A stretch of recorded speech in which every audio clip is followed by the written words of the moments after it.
Egypt, Put, Canaan, while they may have all been dark-skinned, they are not the forefathers of the Negro races. Did you catch that? Ham's descendant, though dark-skinned, are not the forefathers of the Negro races. Here is the Zondervan Bible Dictionary, published in 1967. Shows us the cover, and let's see what the dictionary says. Okay, it says the youngest son of Noah. He became the progenitors of the dark races, not the Negroes. So again, the Zondervan Bible Dictionary says that Ham was the progenitor of the dark races, not the Negroes. We know that Ham's descendants are black because they are Egyptian, Libyan, Ethiopian, and Canaanites. Some more. Let's look at the New Standard Encyclopedia. And this is what it says. Ham, the third son of Noah. According to tradition, Ham had 4 sons, Cush, Mitzrayim, Put, and Canaan. As it is well known, North Africa is peopled by tribes of dark complexion. They are known as a Hamitic group. The most important, according to this, are the Berbers and Egyptians. Others are tribes are intermixed with Negro blood. It is difficult to say whether they are white or Negroid. I think that's interesting. However, however wide the custom, or however widespread the custom, it is incorrect to speak of a Negro as a son of Ham. That was news to me. But what do the Bible encyclopedias and dictionaries mean that Ham is not the Negro? Well, let's think about America. Africa is a landmass just like North America. Let's say America is filled with Caucasian people.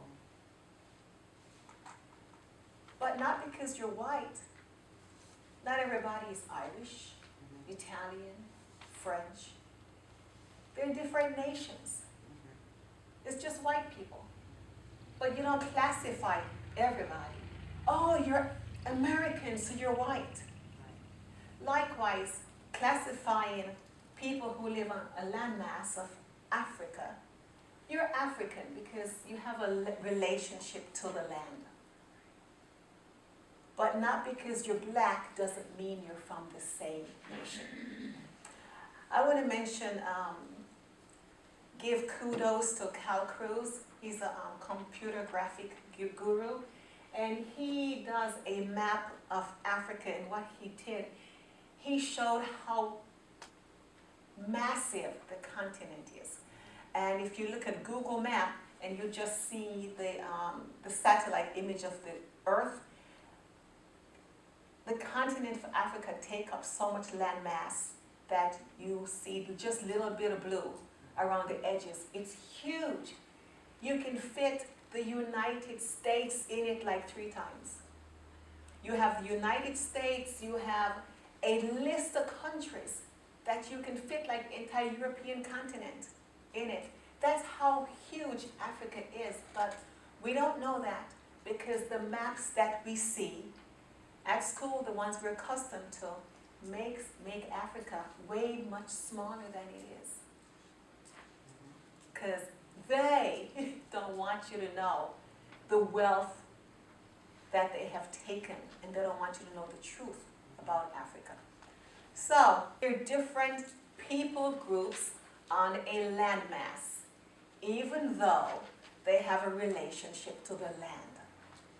Now, when people tell us about the different races, but if you think Bible times, it wasn't about your race.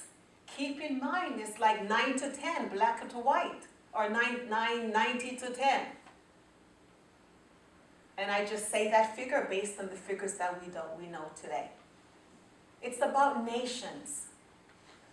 But here we have a depiction of, and I want to bring you, call your attention to, oh, I went a little farther than I wanted to. I want to call your attention to the images at the base. You see the heads of men from different images, from different nations bowing before Pharaoh. You have the Libyan, the Canaanite, the Syrian, and the Nubian.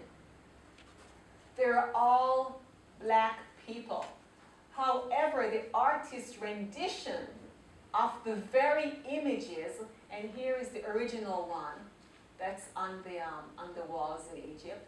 The artist's renditions, they modernize it so everybody has a different skin color, and they race it up so you can see the race. So they teach you that these are the four peoples of the world: the Libyan, Nubian, Asiatic, and Egyptian. Just to let you know that this is the modern thing. So let's go over some terminologies. Okay? When you look at maps and you're looking at the word Judah, because we're going to be talking about the Jews, and we're going to be looking at old maps, you're going to see words like Wida, Fida, Judah, Yehuda, Yakoba, Ibo. These are just different languages. So it could be French, Dutch, Portuguese, Hebrew. So when we look at a map, for example, this map from the 1500s, and you see words like Yakoba, and I'm going to have to put it up here for you to see, and I apologize for the screen, and you see Wida right here. Those are just Jews. That's just the term, Judahite. We're going to look at old maps, and I'm so grateful for this, of the continent of Africa, because we want to think, what do the Bible dictionaries mean when they say that Ham is the progenitor of the dark race, not the Negro? Because the Negro is Shem. But Shem's in Africa. Right here, this entire blue mass, here's a bigger picture of it here. It says Y-E-H-U-D-A-H. It says Yahuda. And just by what I know about the landmass of Africa, I'm just going to make an educated guess and say that's at least the size of the entire United States. That says Yahuda. That's a whole planet in itself, you know, on the continent. That's Yahuda. This entire part that says Negro land and into Guinea, that's all Yahuda. That's all Judah. Here are some maps, which these are absolutely my favorite finds, because on this map I can actually see the Garden of Eden, and it's not in Iraq. It is in Africa. And the lower section right here is the southern east tip of Africa right here, and that's what you see right here. So as I read Genesis, you will see some names on this map. Okay, so Genesis 2, 8a, and then 10 to 14. Now the Lord had planted a garden in the east of Eden.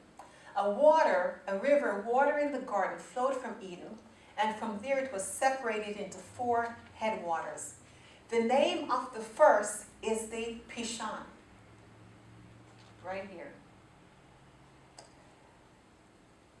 It winds through the entire land of Havilah. The name Havilah is right here. Where there is gold. The gold of the land is good. Aromatic resin and onyx are also there. The name of the second river is the Gihon. Right there. it winds through the entire land of Cush. Here it is, winding through the entire land of Cush. The name of the third is the Tigris. And that Tigris River, we actually have a closer map to the kingdom of Judah, which is up there.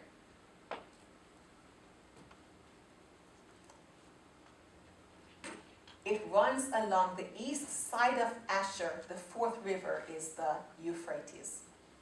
And here, through the kingdom of Judah, is the Euphrates River. I just got real excited when I saw that. That's like finding gold to me. Here's just a picture of the Gihon River, which is located in Bahar Dar, Ethiopia. It's Africa. The name of the second river is the Gihon. It winds through the entire land of Ethiopia. There it is. It's beautiful to see. I have never seen green, lush pictures of Africa in the media. I've never seen Kush looking this awesome. So it's just fantastic to know. We may not be shown it, but it's just marvelous in my eyes. Okay. So here's another map which I love. And again, these are a little larger so you can see it for yourself. Let's read Genesis 10, 6 through 7. And it is exciting when you read the scripture and there's the maps and the name of the sons of Ham right on the map and their territory. This is our history. This is our scripture. It's amazing to me. Genesis 10, 6 through 7. And the sons of Ham, Cush and Mizraim, and Put and Canaan. And the sons of Cush were Seba, Havilah, right here, Havilah, Sabta, and Dedan. It's Dedan. Dedan's right there, and the name is up here somewhere. So you can look at it later. But how fantastic is it? I got this, the maps from IsraeliteLiving.com, and the gentleman who did this video has promised to bless channel. There are people out there who are doing some fantastic work. I'm just so glad to find them. Okay, if you're curious as to where's Africa, it's the Bible. It's the whole Bible. But if you want to find the name, you won't find Africa, but you will find the name Ophir. O-P-H-I-R. And when you look in the different Bible commentaries, they will not tell you that. But what you will read in your scripture, and write this down, you will read 1 Chronicles 1:23 that tells you about Ophir and Havilah and Yobeb. And even from just looking at the maps, you can see Havilah and his name on the map. Also, 1 Kings 9:28 and 22:48, you see that both King Solomon and Jehoshaphat had to get the resources, the gold, from Ophir by crossing by ship. So they had to cross water. So in other words, this is Israel right here. This is Iraq right here. There is no land in between. But according to the scripture, you have to cross water to get to Ophir. So that's very interesting. And real quickly, what we've been taught about the curse of Ham, that's not so. Canaan was cursed, not Ham. Genesis 9:25. And the curse is to be a servant to his brother. And Shem did displace Canaan when the Hebrews obtained Canaan as the promised land. A curse, according to Exodus 20, verse 5, lasts 3 to 4 generations. And in fact, Canaan does not exist as a nation today. The other three nations, however, Egypt, Ethiopia, and Libya, do exist. That's just important information. So, scriptures that clearly contradict traditions should override the modern images and the worldly messages of the identity of who the true Jews are and the other tribes, who the Hebrews are. So regardless of your tradition and regardless of what images, the scripture has to stand first and foremost. So let's quickly go, because we're looking at the history of the children of Israel. So you want to know somebody? Let's see where they're born. Where they're born.